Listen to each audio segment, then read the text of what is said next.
বাজেটে এনডিপির আকার কমছে ৩৫,০০০ কোটি টাকা। অর্থনৈতিক স্থিতিশীলতা ফেরানোর উদ্যোগ, বড় প্রকল্প স্থগিত রাখার পরামর্শ। ধারাবাহিকতা বিগত সরকারের বেশ কিছু বড় প্রকল্প আছে, যে প্রকল্পগুলো অল্প পরিমাণ শুধু বাস্তবায়িত হয়েছে 10%, 20%, 15%, এগুলো এখন বন্ধ রাখা উচিত। গণহত্যা মামলায় শেখ হাসিনার বিরুদ্ধে আনুষ্ঠানিক অভিযোগ দাখিল আজ। ট্রাইব্যুনাল থেকে সরাসরি সম্প্রচার হবে বিচার কার্যক্রম। জীবিত ভাইকে জুলাই আন্দোলনে মৃত দেখিয়ে মামলা, নৈপথ্যে জমি নিয়ে বিরোধ, জীবিত প্রমাণ করতে আদালতে ঘুরছেন ভুক্তভোগী। শুধু একটা কারণ আমার মায়েরা গুম করে হারতো, দৌড়াই পেলাম সরকারের কোনো দল পাবো, ওর সম্পদ আমরা দখল করে নিয়ে যেতাম। অনিয়ম দুর্নীতির আখড়া কুষ্টিয়ার গণপূর্ত বিভাগ, কর্মকর্তা কর্মচারীদের যোগ সাজসে টেন্ডারে ৯/৬ চরম ক্ষুব্ধ বঞ্চিত ঠিকাদাররা। নারায়ণগঞ্জের সরকারি হাসপাতালে অস্থায়ী জনবল নিয়োগে দুর্নীতি, অর্থ হাতিয়ে নিয়েছে ঠিকাদার, জড়িত স্বাস্থ্য বিভাগের কর্মকর্তারাও। এবং দুর্নীতি নয়, ব্যর্থতার কারণে ফারুক আহমেদকে অপসারণ, জানালেন ক্রীড়া উপদেষ্টা। বিসিবিতে রদ বদলকে সাধুবাদ আইসিসি। দেখছিলেন শিরোনাম, সংবাদ সকালের সঙ্গে আছি আমি আয়েশা বুবলি। এবার বিস্তারিত। আসন্ন বাজেটে বার্ষিক উন্নয়ন কর্মসূচি এডিপিতে বরাদ্দ কমানো হচ্ছে ৩৫,০০০ কোটি টাকা। অন্য প্রায় সব খাতেই কমানো হচ্ছে বরাদ্দ। মূল্যস্ফীতি নিয়ন্ত্রণ সহ সামষ্টিক অর্থনৈতিক স্থিতিশীলতা ফেরাতে এমন উদ্যোগ বলে দাবি সংশ্লিষ্টদের। আর বাজেট বাস্তবায়ন করতে বড় প্রকল্পগুলোর কার্যক্রম আপাতত বন্ধ রাখার পরামর্শ দেন অর্থনীতিবিদরা। সাদ আহমেদের রিপোর্ট। আগামী ২০২৫-২৬ অর্থবছরে ৭,৯০,০০০ কোটি টাকা বাজেট দিতে যাচ্ছে সরকার, যা চলতি বাজেটের চেয়ে ৭,০০০ কোটি টাকা কম। আসন্ন বাজেটে এডিপির আকার ২,৩০,০০০ কোটি টাকা প্রস্তাব করেছে পরিকল্পনা মন্ত্রণালয়, চলতি অর্থবছরের চেয়ে যা প্রায় ৩৫,০০০ কোটি টাকা কম। প্রস্তাবিত বাজেটের এডিপিতে বরাদ্দের ৭০% বরাদ্দ দেওয়া হচ্ছে ৫টি খাতে। এগুলো হলো পরিবহন ও যোগাযোগ, বিদ্যুৎ ও জ্বালানি, শিক্ষা, গৃহায়ন ও কমিউনিটি সুবিধাবলী এবং স্বাস্থ্য। এই 5টি খাতে বরাদ্দ কমেছে ৮% থেকে 20% পর্যন্ত। খসড়া এডিপিতে বরাদ্দের দিক থেকে সর্বোচ্চ অগ্রাধিকার দেওয়া হচ্ছে পরিবহন ও যোগাযোগ খাতকে। এ খাতে মোট ৫৮,৯৭৩ কোটি টাকা বরাদ্দ রাখা হচ্ছে। দ্বিতীয় সর্বোচ্চ বরাদ্দ রাখা হচ্ছে বিদ্যুৎ ও জ্বালানি খাতে। এ খাতে বরাদ্দ রাখা হচ্ছে ৩২,৩৯২ কোটি টাকা। তৃতীয় সর্বোচ্চ বরাদ্দ রাখা হচ্ছে শিক্ষা খাতে। এ খাতে আগামী অর্থবছরে এডিপিতে বরাদ্দ রাখা হয়েছে ২৮,৫৫৭ কোটি টাকা। গৃহায়ন খাতে ২২,৭৭৬ কোটি টাকা, স্বাস্থ্যে ১৮,১৪৮ কোটি টাকা। উন্নয়ন প্রকল্পে দুর্নীতি রোধ এবং প্রকল্প বাস্তবায়নযোগ্য করতে প্রায় সব খাতেই বরাদ্দ কমানো হয়েছে বলে মনে করছেন অর্থনীতিবিদ ডক্টর মাহফুজ কবির। এবার বাজেট বাস্তবমুখী করার জন্য আসলে আকারটা কমানো হয়েছে। তার কারণ আমরা সবসময় যেটা করে থাকি, মানে অতীতে দেখেছি, অন্তত গত ৩-৪ বছরের আমাদের যে অভিজ্ঞতা, সেটা হলো যে যতটুকু আমাদের প্রস্তাবিত বাজেট থাকে তার চাইতে প্রায় ১,০০,০০০ কোটি টাকার মতো কম বাস্তবায়ন হয়। যাতে বাস্তবায়নযোগ্য হয় বাজেটটা এবং সেখানে দুর্নীতি অপচয় সেটা কম থাকে।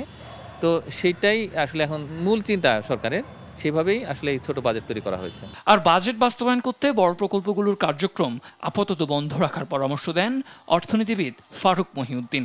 বিগত সরকারের বেশ কিছু বড় প্রকল্প আছে, যে প্রকল্পগুলো অল্প পরিমাণ শুধু বাস্তবায়িত হয়েছে 10%, 20%, 15%, এগুলো এখন বন্ধ রাখা উচিত।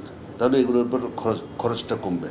তবে চলমান যেসব প্রকল্পের কাজ শেষ পর্যায়ে রয়েছে সেগুলো বাস্তবায়নের পরামর্শ দেন এ অর্থনীতিবিদ। সাদ আহমেদ, দেশ টিভি, ঢাকা। বাজেটে কথার ফুলঝুরি, নানা রকম আশ্বাস দেওয়া হলেও তা বাস্তবতা নির্ভর হয় না বলে মন্তব্য করেছেন অর্থনীতিবিদ, ব্যবসায়ী ও রাজনীতিবিদরা। বাস্তবায়নে জবাবদিহিতামূলক আইন করার পরামর্শ দেন তারা। আর বাস্তবায়ন নির্ভর বাজেট না হওয়ায় মন্ত্রী এমপিরাই দেশের সেবা খাতে আস্থা না রেখে বিদেশে পাড়ি দেন বলে মনে করেন বিশেষজ্ঞরা। সকালে দেশ টিভির আয়োজনে রাজধানীর HR ভবনে দেশ বাজেট ভাবনা ২০২৫-২৬-এ এসব মন্তব্য করেন তারা। এ সময় বাজেট বাস্তবায়নে রাজনৈতিক স্থিতিশীলতা জরুরি বলেও জানান বিশেষজ্ঞরা। আরো জানাচ্ছেন এম এ আজিম। 2025-26 অর্থবছরের বাজেট ঘোষণার ঠিক আগ মুহূর্তে দেশ টিভির আয়োজনে বাজেট ভাবনায় অংশগ্রহণ করেন অর্থনীতিবিদ, ব্যবসায়ী ও রাজনীতিবিদরা। বাজেট প্রণয়নে ব্যয় দেখে আয় নির্ধারণ না করে আয় বুঝে ব্যয় নির্ধারণ করার পরামর্শ দেন অর্থনীতিবিদরা। বলেন, প্রত্যক্ষ কর বাড়ানোর কার্যকর পদক্ষেপ কোনো বাজেটেই দেখা মেলে না। এই সরকার তো ইন্টারিম, তারা অন্তত এই জায়গাটায় cut your coat according to your cloth, আয় বুঝে ব্যয়টা ঠিক করবে, ব্যয় দেখে আয় না। যদিও দুই একটা জায়গায় এইটা নিয়ে সন্দেহ হচ্ছে যে এইবারও কি সেটা হবে নাকি। দেখতে হবে আমাদের যে অপ্রত্যক্ষ করের জায়গায় প্রত্যক্ষ কর কিভাবে আমরা ভালোভাবে বাড়াতে পারি। কর জালটাকে যদি আমাদের বাড়াতে হয় তাহলে প্রযুক্তিকে আমাদের নিয়ে আসতে হবে। আয়ের বড় উৎস রাজস্ব, যা রাজনীতিবিদদের হাতে থাকায় বারবারই রাজস্ব আদায় হোঁচট খাচ্ছে উল্লেখ করে আলোচকরা বলেন, যেখানে কর ছাড় দেয়া দরকার সেখানে বাড়ছে, যা অর্থনীতিকেই ক্ষতিগ্রস্ত করছে। তাই এনবিআরকে ঢেলে সাজানোর পরামর্শও দেন তারা।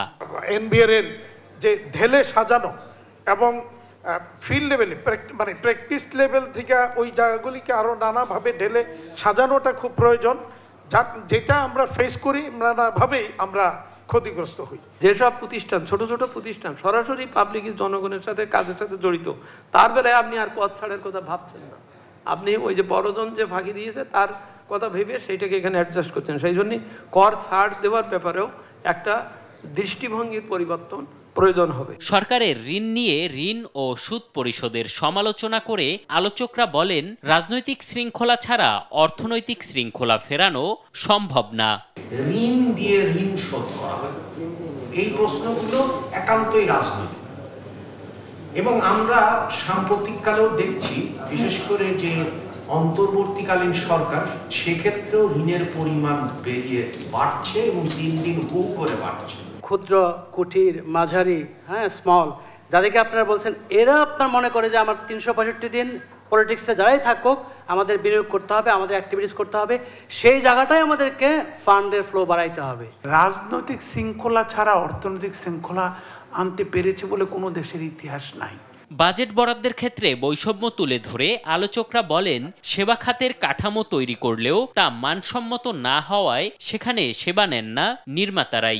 We need a fiscal responsibility act, জবাবদিহিতা বৃদ্ধি করা।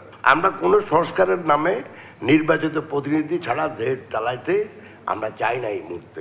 এটা আমরা শিক্ষা খাত ধরেন, বড় লোকের ছেলে হলে ইংরেজি স্কুলে যাচ্ছে। এটা আমরা স্বাস্থ্য খাত ধরেন, বড় লোক হলে বিদেশে চলে যাচ্ছে। এটা আমরা আয়ের বৈষম্য ধরেন, এটা আমরা সম্পদের বৈষম্য ধরেন।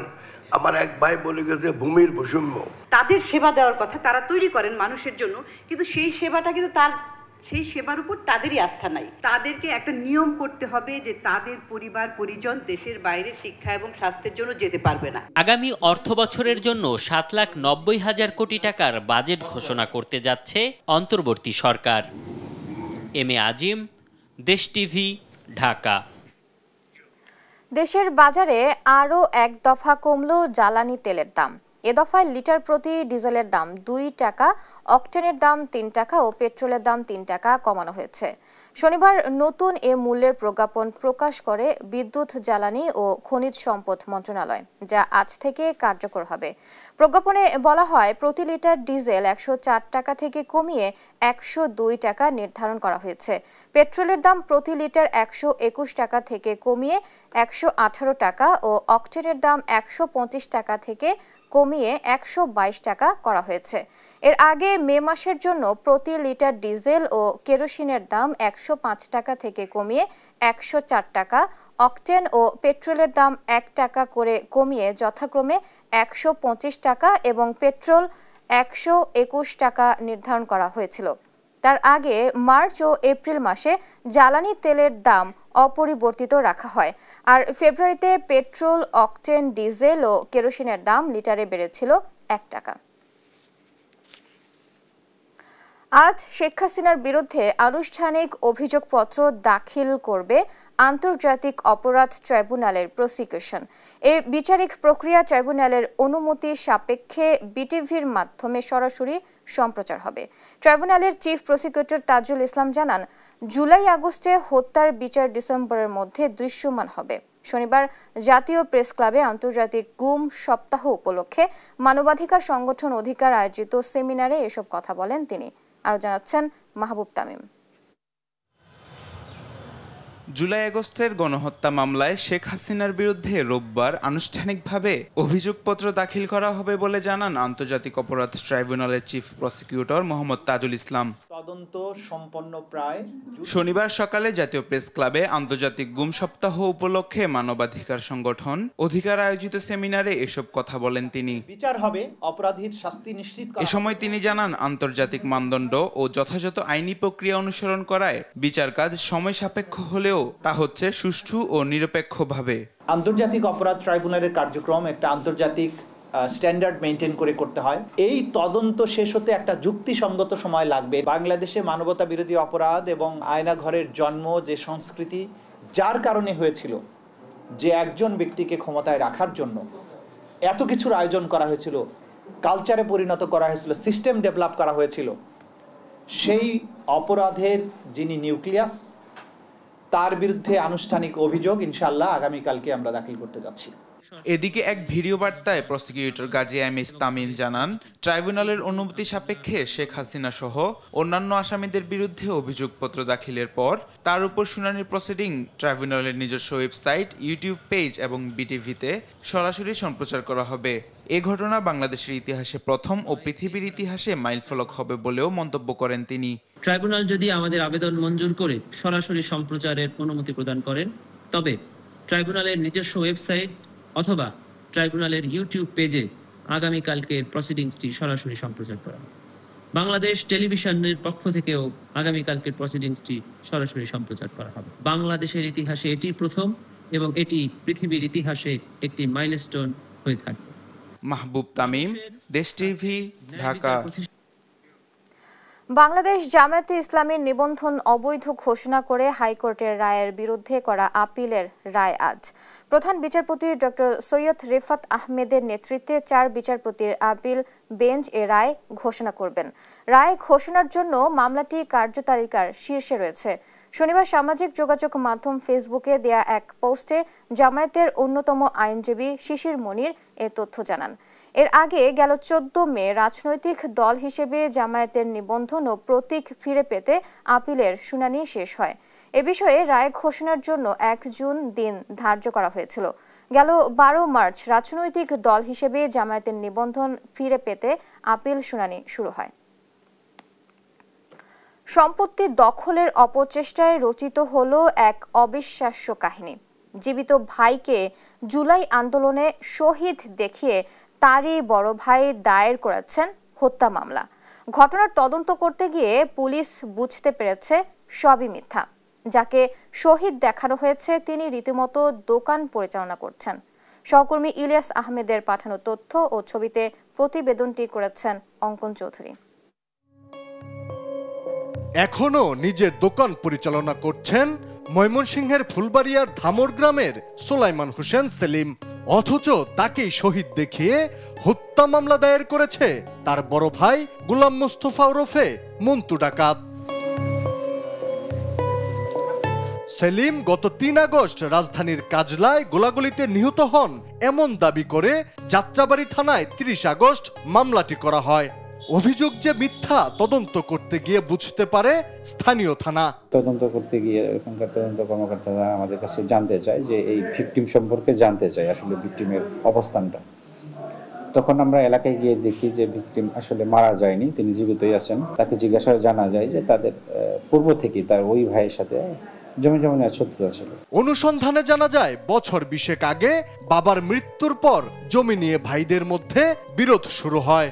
সেলিমের কোনো পুত্র সন্তান না থাকায় তার সম্পত্তির দিকে নজর পড়ে বাকি ভাইদের। সেলিমকে মৃত দেখাতে তাই তাদের এই অপচেষ্টা। তাদের একটা প্ল্যান, মানে ছাত্র আন্দোলনের 3 আগস্টে যে মামলাটা করছে, এই শুধু একটা কারণে আমার মাইরা গুম করে হারতো, দৌড়াই পেলাম সরকারের কোনো দল পাবো, ওর সম্পদ আমরা দখল করে নিয়ে যেতাম। সেলিমের স্ত্রী ও এলাকার লোকজন একই কথা বলছেন, সম্পত্তি দখলে নিতেই এসব করা হয়েছে।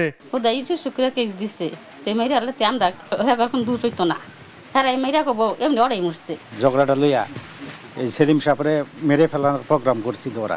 মামলা নথিভুক্ত করার আগে পুলিশকে আরও দায়িত্বশীল হওয়ার আহ্বান জানিয়েছেন এলাকাবাসী। আলী আকাশ, নিউজ ডেস্ক, দেশ টিভি। অন্তর্বর্তী সরকারের কাজের খবর না থাকলেও নানা ধরনের আনুষ্ঠানিকতার কমতি নেই, এমন অভিযোগ করেছেন বিএনপির স্থায়ী কমিটির সদস্য সালাউদ্দিন আহমদ। শনিবার রাজধানীতে এক অনুষ্ঠানে তিনি বলেন, বাকশালের মতো সংস্কার কমিশন কোনো সংস্কার চাপিয়ে দিলে জনগণ তা মানবে না। ডিসেম্বরের পরে নির্বাচন পেছানোর কোনো কারণ নেই বলেও মন্তব্য করেন তিনি। সাইফুর রিপনের রিপোর্ট। বিএনপির প্রতিষ্ঠাতা শহীদ রাষ্ট্রপতি জিয়াউর রহমানের ৪৪তম শাহাদাত বার্ষিকী উপলক্ষে ডিপ্লোমা ইঞ্জিনিয়ার্স ইনস্টিটিউশনে বাংলাদেশের কৃষি বিপ্লবে জিয়াউর রহমানের অবদান শীর্ষক আলোচনা সভার আয়োজন করে জাতীয়তাবাদী কৃষক দল। প্রধান অতিথির বক্তব্যে সালাউদ্দিন আহমদ বলেন, পরস্পরের মধ্যে বিভক্তি সৃষ্টির মধ্য দিয়ে ক্ষমতা দীর্ঘায়িত করা ও ফ্যাসিবাদী শক্তিকে পুনর্বাসনের অপচেষ্টা চলছে। একটা বিখ্যাত মনীষীর কথা আছে, আমি যদি সমালোচকদের সমালোচনার জবাব দিতে থাকি, আমি কাজ করব কোন সময়? আর যদি আমি কাজ করতে থাকি, সমালোচকদের সমালোচনার জবাব দেব কোন সময়? মন গড়া কোনো সংস্কার চাপিয়ে দিলে তা জাতি কেন মানবে সে প্রশ্নও তোলেন সালাউদ্দিন আহমদ। তারা এই সমস্ত আরো কিছু কিছু অভিনব সংস্কার প্রস্তাব নিজেরা দিয়েছে। মনে হয় যেন আমাদেরকে বাধ্য হয়ে সে সমস্ত সংস্কার প্রস্তাবে একমত হতে হবে, তাহলে তো এটা বাকশাল হয়ে গেল। সংস্কার ও বিচার একসঙ্গে চলবে দাবি করে বলেন, ডিসেম্বরের বাইরে নির্বাচন করতে চাইলে তার কারণ জানাতে হবে অন্তর্বর্তী সরকারকে। আগামী ২ তারিখ আবার ডেকেছে আমাদের মাননীয় প্রধান উপদেষ্টা। ভাবটা আমরা বুঝছি এরকম, আনুষ্ঠানিকতা আয়োজনের কোনো কমতি নেই, কিন্তু কাজের কোনো খবর নেই। নির্বাচন বিলম্বিত হওয়ার একটিও কারণ নাই, আপনার সামনে যুক্তি নাই, কেন আপনি ডিসেম্বরের বাইরে গিয়ে নির্বাচন দিবেন। এদিকে জাতীয় প্রেস ক্লাবে জিয়া পরিষদ আয়োজিত এক আলোচনা সভায় প্রধান অতিথির বক্তব্যে আমির খসরু মাহমুদ চৌধুরী বলেন, ডিসেম্বরে অবশ্যই নির্বাচন হতে হবে। আমি একটা নির্বাচিত সরকার দেখতে চাই। আমি একটা নির্বাচনের মাধ্যমে বাংলাদেশের গণতন্ত্রের পুনঃপ্রবর্তন চাই। সাইফুল রিপন, দেশ টিভি, ঢাকা। আবু সাঈদের শহীদ দিবসে সংবিধান সহ গুরুত্বপূর্ণ বিষয়ে সংস্কার নিয়ে জাতীয় সনদে রাজনৈতিক দলগুলোর স্বাক্ষরের আয়োজন করা হবে বলে জানিয়েছেন সুজন সম্পাদক ডক্টর বদিউল আলম মজুমদার। শনিবার দুপুরে রংপুর RDRS হলরুমে জাতীয় সনদ ও নাগরিক প্রত্যাশা শীর্ষক আলোচনা সভায় তিনি এসব কথা বলেন। বদিউল আলম বলেন, মৌলিক সংস্কার ছাড়া নির্বাচন হলে দেশে আবারও স্বৈরাচারী শাসন ব্যবস্থা ফিরে আসতে পারে। সংস্কার ছাড়া সুষ্ঠু নির্বাচনের মাধ্যমে ক্ষমতায় গেলেও শাসক আবারও দানবে পরিণত হতে পারে। এজন্য অবশ্যই সংস্কার প্রয়োজন। সংবিধান সংশোধন হয়তো লাগবে, তাই রাজনৈতিক দলের সাথে যে চুক্তি হবে, আমরা আশা করছি যে আগামী মাসের মধ্যে এই চুক্তিটা হবে এবং এটা স্বাক্ষরিত হবে সেদিন যেদিন আবু সাঈদ বুক পেতে দিয়েছিল। সেদিন ছাত্র রাজনীতি চায়, ছাত্র রাজনীতি করবে, তারা দলে যুক্ত হতে পারে, তারা বিভিন্ন রকম সাংস্কৃতিক কর্মকাণ্ড করবে, বিভিন্ন কাজ করবে, কিন্তু দলের লাঠিয়াল যদি দলের ভিতরে যায় লাঠিয়াল হোক, এবং এটা বর্তমানে কিন্তু বেআইনি। সংস্কার না করে নির্বাচন হলে দেশ গভীর সংকটে পড়বে বলে মন্তব্য করেছেন জাতীয় নাগরিক পার্টি এনসিপির মুখ্য সমন্বয়ক নাসির উদ্দিন পাটোয়ারি। শনিবার রাজধানীর গুলশানের সেলিব্রিটি কনভেনশন হলে এনসিপির ঢাকা মহানগর উত্তর আয়োজিত মৌলিক সংস্কার ও আগামীর রাজনীতি শীর্ষক কর্মশালায় তিনি এই কথা বলেন। জানান, ডিসেম্বরের মধ্যে যারা নির্বাচন চাচ্ছেন তারা রাষ্ট্রকে অস্থিতিশীল করছেন। তরুণরা এ ধরনের হুমকি মেনে নেবে না। তিনি বলেন, সংবিধান পরিবর্তন করতে না পারলে ফ্যাসিবাদী ব্যবস্থার পরিবর্তন করা সম্ভব হবে না।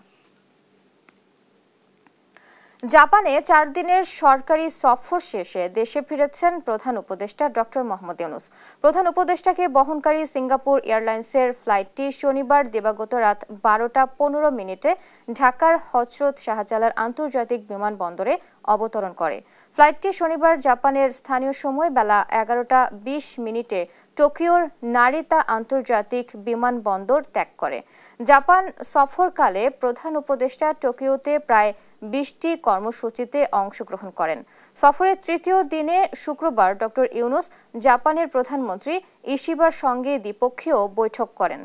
মালয়েশিয়ার সাবেক প্রধানমন্ত্রী মাহাথির মোহাম্মদের সঙ্গেও বৈঠক করেন ডক্টর ইউনুস এবং বাংলাদেশকে আসিয়ানের সদস্য পদ পেতে সমর্থনের আহ্বান জানান এবং শুক্রবার সোকা বিশ্ববিদ্যালয় ডক্টর ইউনুসকে সামাজিক উদ্ভাবন ও বৈশ্বিক উন্নয়নে অবদানের স্বীকৃতি স্বরূপ সম্মানসূচক ডক্টরেট ডিগ্রি প্রদান করে বলে জানিয়েছেন প্রধান উপদেষ্টার প্রেস উইং।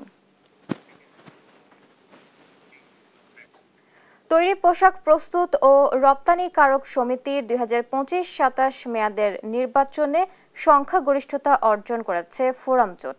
শনিবার অনুষ্ঠিত নির্বাচনে ঢাকায় 26টি পরিচালক পদের মধ্যে ফোরাম জোট জয়লাভ করেছে 25টি পদে এবং চট্টগ্রামে 9টি পদের মধ্যে 5টি পদে বিজয়ী হয়েছেন এই জোটের প্রার্থীরা। নির্বাচিত পরিচালকরা আগামী 2 জুন ভোট দিয়ে সভাপতি ও সহ-সভাপতি নির্বাচন করবেন। সেই হিসাবে ফোরাম জোটের প্যানেল লিডার মাহমুদ হাসান খান বাবু বিজিএমই এর পরবর্তী সভাপতি হতে যাচ্ছেন। তিনি রাইজিং ফ্যাশনস লিমিটেডের ব্যবস্থাপনা পরিচালক। শনিবার সকাল 8টা থেকে বিকেল 5টা পর্যন্ত ঢাকা ও চট্টগ্রামের রেডিসন ব্লু হোটেলে ভোট গ্রহণ অনুষ্ঠিত হয়। ঢাকা ও চট্টগ্রামে মোট 1864 ভোটের মধ্যে 1631 জন ভোটাধিকার প্রয়োগ করেন। নিম্নচাপ কেটে গেলেও দুর্ভোগ কমেনি উপকূলে। গেল দুদিনের বৃষ্টিপাতে জলাবদ্ধতা, পাহাড় ও বেড়িবাঁধে ধস, রাস্তা ভেঙে যাওয়া, ঘরবাড়িতে পানি ঢুকে পড়ায় বিপাকে পড়েছেন কয়েক লাখ মানুষ। সহকর্মীদের পাঠানো তথ্য ও ছবিতে নুসরাত শোভার রিপোর্ট। বঙ্গোপসাগরে সৃষ্ট নিম্নচাপের প্রভাবে জোয়ারের পানির তোড়ে ধসে যায় কক্সবাজার উপকূলের 2 কিলোমিটারের বেশি বেড়িবাঁধ। প্লাবিত হয় অন্তত 25টি গ্রাম।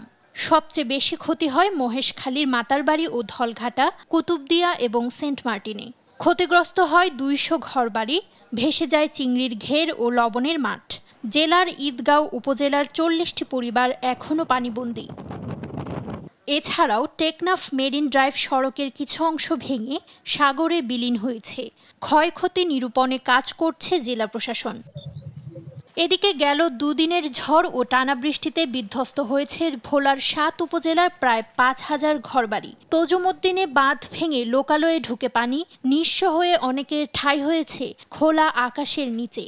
এমন বৃষ্টি বাতাস বন্যা আমরা জীবনে দেইনি, যে ঝড় বৃষ্টি কালকে হয়েছে। ক্ষতিগ্রস্ত এলাকায় ত্রাণ পৌঁছে দেওয়ার পাশাপাশি পরিস্থিতি স্বাভাবিকে কাজ করছে জেলা প্রশাসন। আমরা প্রত্যেকটা ঘরে ঘরে ত্রাণ হিসেবে আমরা চাল পৌঁছে দেওয়ার চেষ্টা করছি, শুকনো খাবার পৌঁছে দেওয়ার চেষ্টা করছি। গতকাল থেকে শুরু হয়েছে। আমরা সারাদিন আমাদের উপজেলা নির্বাহী কর্মকর্তাগণ বিভিন্ন উপজেলায় এগুলো বিতরণ করছেন এবং আগামীকাল অব্যাহত থাকবে।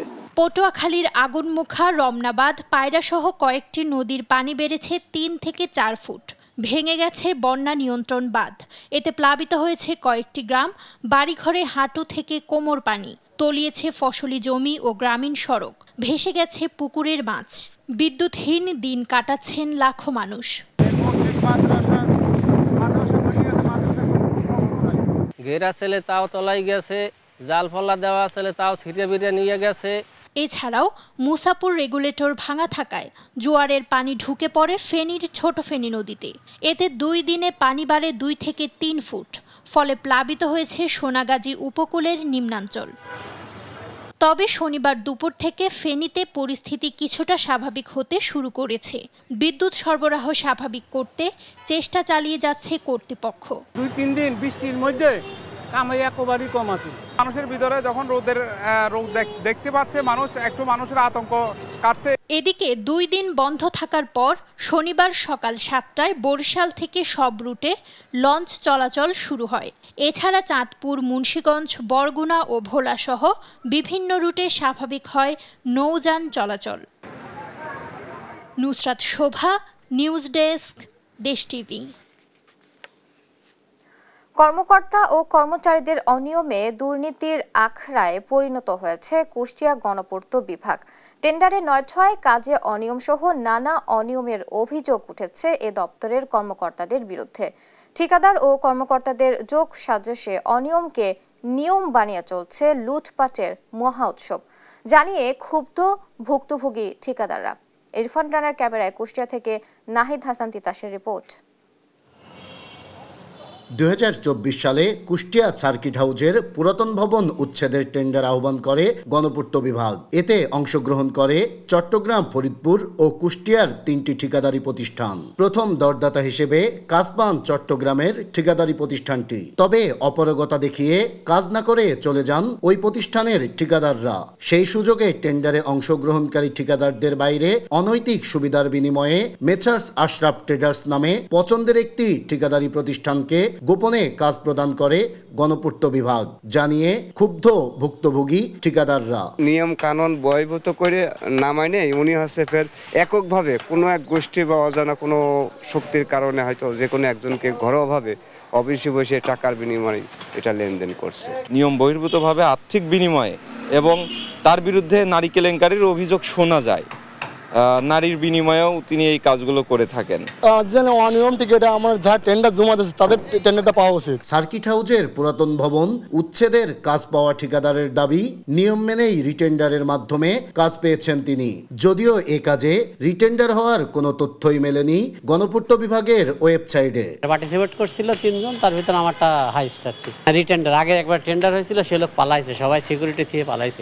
টেন্ডারে ৯/৬ কাজে অনিয়ম সহ গণপূর্ত বিভাগের বিরুদ্ধে নানা অভিযোগ থাকলেও এ বিষয়ে কোনো তথ্য দেওয়া তো দূরের কথা, ক্যামেরার সামনে কথা বলতেও নারাজ গণপূর্ত বিভাগের নির্বাহী প্রকৌশলী নুরুজ্জামান হোসেন জাহির। কোনো কর্তৃপক্ষের পারমিশন না, অন ক্যামেরা সাক্ষাৎকার দিতে কর্তৃপক্ষের পারমিশন। আমি আপনার সাথে কথা বলতে চাচ্ছি, আমি চাচ্ছি যে তুমি বাইরে বসে আপনার সাথে কথা বলতে চাচ্ছি। এমন অনিয়মের সাথে জড়িত গণপূর্ত বিভাগের কর্মকর্তাদের বিরুদ্ধে তদন্ত সাপেক্ষে ব্যবস্থা নেওয়ার দাবি ভুক্তভোগী ঠিকাদার ও সংশ্লিষ্টদের। নাহিদ হাসান তিতাস, দেশ টিভি, কুষ্টিয়া। নারায়ণগঞ্জে 6টি সরকারি হাসপাতালে অস্থায়ী কর্মচারী নিয়োগে অনিয়ম ও অর্থ আত্মসাতের অভিযোগ উঠেছে। সরকারের প্রলোভন দেখিয়ে আয়া, বুয়া, পরিচ্ছন্নতা কর্মী সহ বিভিন্ন পদে কর্মরতদের থেকে নানা কৌশলে মোটা অঙ্কের টাকা হাতিয়ে নিয়েছে ঠিকাদারি প্রতিষ্ঠানগুলো। এ চক্রের সঙ্গে জড়িত স্বাস্থ্য বিভাগের কর্মকর্তা কর্মচারীরাও। সহকর্মী বিল্লাল হোসেনের তথ্য ও ছবিতে আরো জানাচ্ছেন সালমা জাহান। সম্প্রতি নারায়ণগঞ্জের 100 শয্যা বিশিষ্ট সদর জেনারেল হাসপাতাল সহ বন্দর, সোনারগাঁও, রূপগঞ্জ ও 2500 উপজেলা স্বাস্থ্য কমপ্লেক্সে আউটসোর্সিং এর মাধ্যমে 71 জনকে নিয়োগ করে পিমা অ্যাসোসিয়েট লিমিটেড নামের এক ঠিকাদারি প্রতিষ্ঠান। গত 4 বছর ধরে এই একই ঠিকাদারি প্রতিষ্ঠানকে হাসপাতালে আয়া, বুয়া, পরিচ্ছন্নতা কর্মী ও ওয়ার্ড বয় সহ বিভিন্ন পদে অস্থায়ী ভিত্তিতে কর্মী নিয়োগ দিতে বেছে নিয়েছে সিভিল সার্জন কার্যালয়। অথচ এই ঠিকাদারি প্রতিষ্ঠানের বিরুদ্ধে চাকরি দেওয়ার নামে কর্মীদের থেকে বিপুল অর্থ আত্মসাতের অভিযোগ রয়েছে। এই চক্রের সঙ্গে জড়িত হাসপাতালের কর্মকর্তা, কর্মচারী সহ স্বাস্থ্য বিভাগের লোকজনও। কন্ট্রাক্টররা দেওয়া হয়েছে, কন্ট্রাক্টরের মাধ্যমে আমাকে নিয়োগ দিয়েছে। লাখখানি টাকার মতন দেওয়া হয়েছিল, দেওয়ার পর যোগদান দিছি। যোগদান দেওয়ার পর মাঝখানে আমি বেতন পেয়েছিলাম 8 মাসে। 8 মাসের বেতন পাওয়ার পর নতুন আবার টেন্ডার যখন হয় তখন 35,000 করে টাকা নিচ্ছে। ফিরা কয়েকদিন আগে কইছে চাকরি থাকবো না, সেদিনও কইলো 10,000 করে টাকা দিয়েতে আমি নিজে গিয়ে 10,000 করে টাকা দিয়েছি। তবে এসব অনিয়ম ও অর্থ আত্মসাতের অভিযোগ অস্বীকার করেছে ঠিকাদারি প্রতিষ্ঠান পিমা কর্তৃপক্ষ। আমি নেই ভাই, আমি কোনোদিনই নেই, আমি কোনো টাকা কাউকে থেকে এমন কোনো প্রমাণ দেখান আপনি, আমি এই কাম আমার দ্বারা হয় না কোনো সময়। যদিও সব অভিযোগের তদন্ত করে ব্যবস্থা নেওয়ার আশ্বাস দিয়েছেন সিভিল সার্জন। এখানে ঠিকাদার এই কাজটা নিয়োগ দেওয়ার জন্য সরকার কর্তৃক তার বেতনের একটা নির্দিষ্ট অংশ 5% সে কমিশন হিসেবে পায়। এটাই হচ্ছে নিয়ম। এর বাইরে যদি কারো থেকে কেউ কোনো টাকা নিয়ে থাকে সেটা সম্পূর্ণ অনৈতিক এবং আমরা আশা করি যে এই ধরনের কাজ যদি আমার কোনো ডিপার্টমেন্টে করে থাকে, যদি আমার কাছে কেউ লিখিত অভিযোগ দেয়, আমি কার্যকরী ব্যবস্থা গ্রহণ করব। একই অভিযোগ নগরের 300 শয্যা বিশিষ্ট খানপুর হাসপাতালের অস্থায়ী কর্মচারী নিয়োগেও। এ হাসপাতালে গত বছর 17 জন কর্মী নিয়োগে অনুমতি পায় ঠিকাদারি প্রতিষ্ঠান গাজী অ্যাসোসিয়েট লিমিটেড।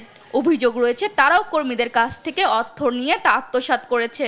কারো থেকে আপনার 50,000, 1 লাখ বা এরকমই বিশেষ করে নিয়ে থাকে আর কি। শুরুতে আমরা 3 মাস ভালো বেতন পাইছি, তারপরে এখন আমাদের কোনো বেতনের নাই, খোঁজখবর নাই। তবে অস্থায়ী কর্মী নিয়োগে অর্থ নেওয়ার বিষয়ে অভিযোগ পেলে তদন্ত করে ব্যবস্থা নেওয়ার কথা জানান হাসপাতালের তত্ত্বাবধায়ক।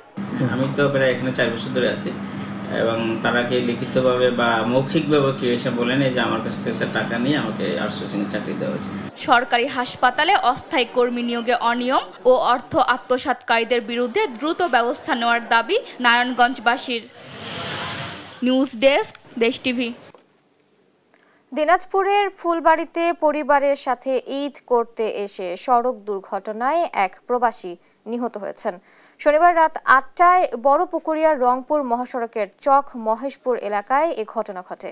পুলিশ জানায় এ সময় জাপান প্রবাসী মঞ্জু আলমের মোটরসাইকেলকে পেছন থেকে একটি ট্যাঙ্ক লরি ধাক্কা দিলে তিনি ঘটনাস্থলেই মারা যান। এই ঘটনায় মোটরসাইকেল চালক অভি আহত হয়েছেন। মঞ্জু আলম ফুলবাড়ি পৌর এলাকার কাঁটাবাড়ি গ্রামের মৃত আব্দুল খালেক মোড়লের ছেলে। তিনি কোরবানি ঈদ পালনে তার পরিবার নিয়ে গত 10 দিন আগে জাপান থেকে বাংলাদেশে আসেন। সাইকেলকে পিছন থেকে টাচ করে ফেলে দিছে। ওরা দুইজন ছিল এবং নিয়ম মাফিক চলে আসতেছিল। মোটরসাইকেলের কোনো দোষ নাই, এই ট্রাক লরি যারা ওদেরই দোষ। আমি পিছনে ছিলাম, আমাকেও রাশে ক্রস করে আসছে, র্যাকলেস ড্রাইভিং।